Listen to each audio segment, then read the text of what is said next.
안녕하세요. 아동청소년 심리치료사 이임숙입니다. 초등학생 우리 아이 공부머리, 공부 습관 키우기를 위해서 긍정적 공부 정서가 중요하다는 말씀 드렸잖아요. 그런데 긍정적인 공부 정서를 키우는 방법을 아무리 알려줘도 부모님들이 하시면 실패를 해요.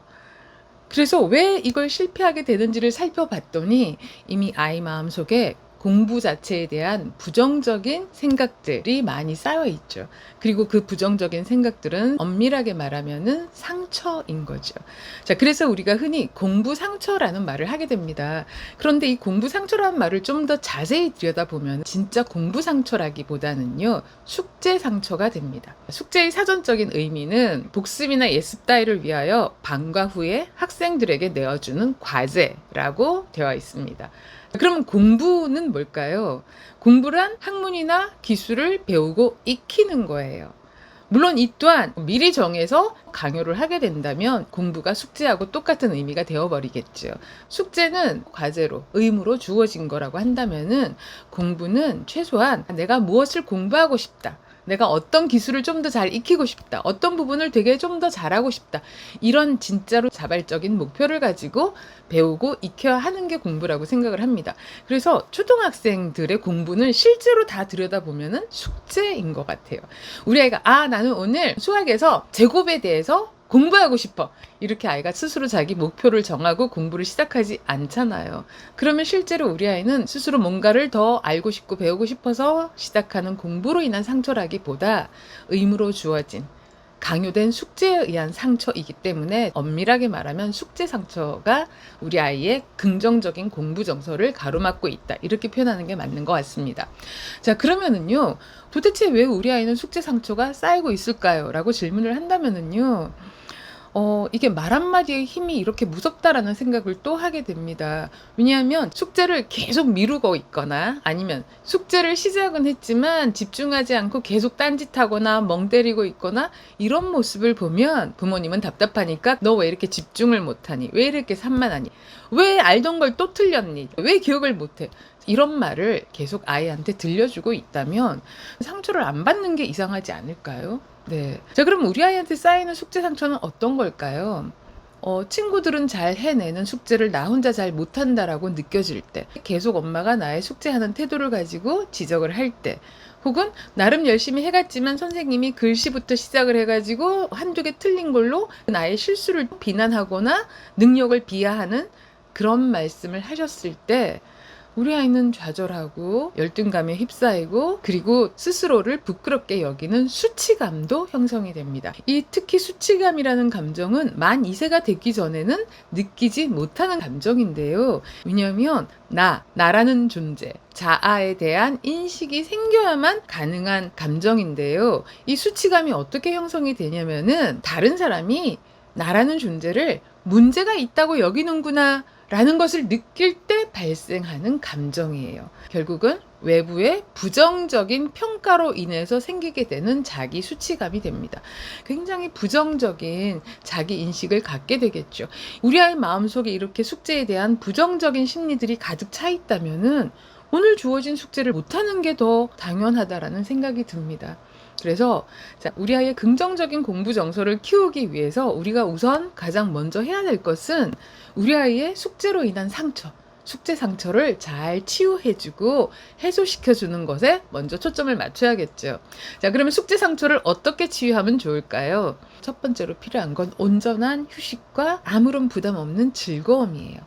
그러니까 숙제가 없다라는 자유와 그 자유의 시간에 누릴 수 있는 즐거움을 제공하는 게 첫 번째 방법입니다. 자, 지금 마침 방학이에요. 최소한 일주일만이라도, 그래, 일주일 동안은 아무 숙제 없이 우리가 정말 편안하고 자유롭게 즐거운 시간을 보내보자. 이런 시간을 제공을 해주시면 좋겠습니다.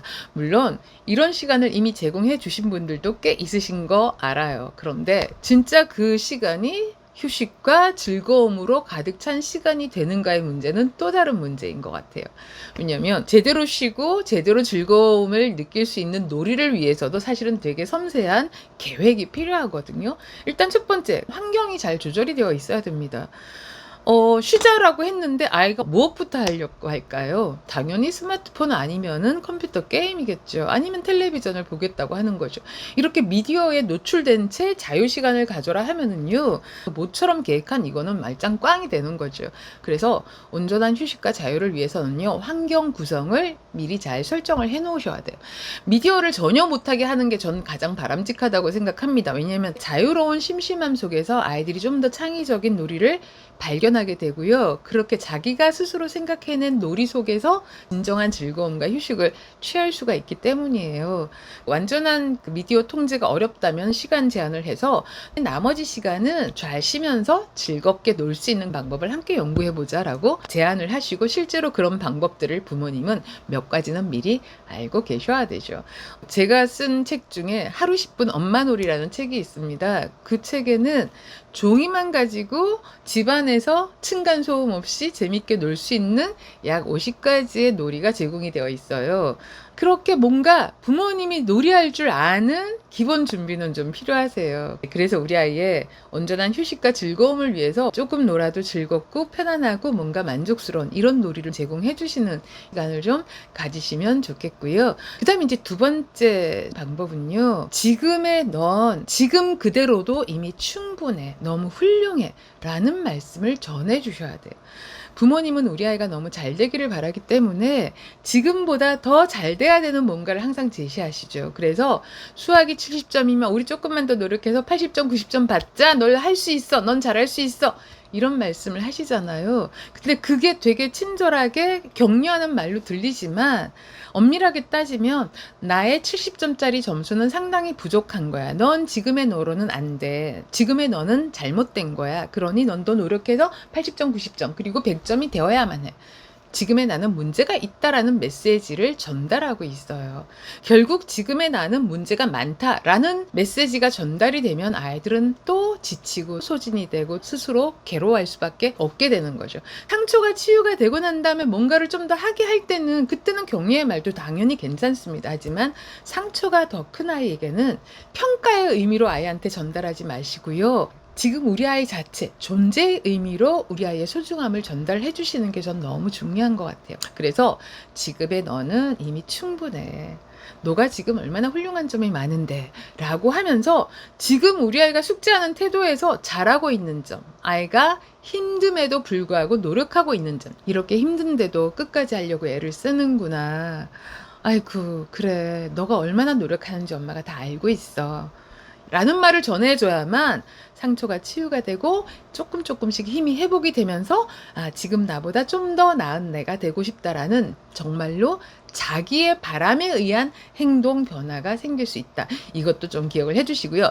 자, 세 번째는 숙제하고 남은 시간을 우리 아이가 자유로운 놀이로 계획할 수 있게끔 해주셔야 돼요. 이런 초등학생의 숙제는 10분에서 30분이면 끝날 수 있습니다. 물론 이제 학원 과제까지 합쳐져서 너무 버거운 경우는 조금 구조를 바꾸셔야 된다는 말씀 미리 드릴게요. 제가 10분짜리 숙제, 30분짜리 숙제를 한두 시간씩 질질 끄는 아이들한테 진짜 진심을 물어보면은요. 제가 15년 전쯤에 아이로부터 이 말 듣고 정말 깜짝 놀랐었어요. 이렇게 생각될 수도 있구나. 뭐냐면은요. 처음엔 아이들이 숙제 빨리 해놓고 놀아야지라는 마음에 숙제를 뚝딱 합니다. 분명히 그랬던 적이 있을 거예요. 그런데 우리 정말 숙제를 10분에 끝내고 엄마 나 숙제 다 했어! 라고 한다면 벌써 끝내서 잘했어 하고 난 다음에 그 다음에 뭐라고 아이한테 말해 주실 건가요? 숙제를 끝내고 나니 너 공부를 너무 적게 한 것 같아. 그러면 너 이제 숙제 다 끝냈으니까 책 읽어 라고 갑자기 책 읽기를 강요를 해요. 책을 좀 읽었어요. 근데 또 아무리 생각해도 노는 시간이 너무 많아요. 그럼 예습도 좀 해야지 하고서 이제 계속 뭔가를 또 강요를 하게 되죠. 자, 그러면서 아이들은 깨달아요. 숙제를 빨리 끝내면 엄마가 더 시키니까 숙제를 빨리 끝내면 안 되겠구나. 그리고서 이제 민기적 미루고 이렇게 질질 끌면서 하게 되는, 그리고 이제 그게 점점점 습관이 되어버리면 진짜 숙제에 집중할 수 있었던 그 능력은 이제 온데간데 없이 사라지는 이런 악순환이 된다는 거죠.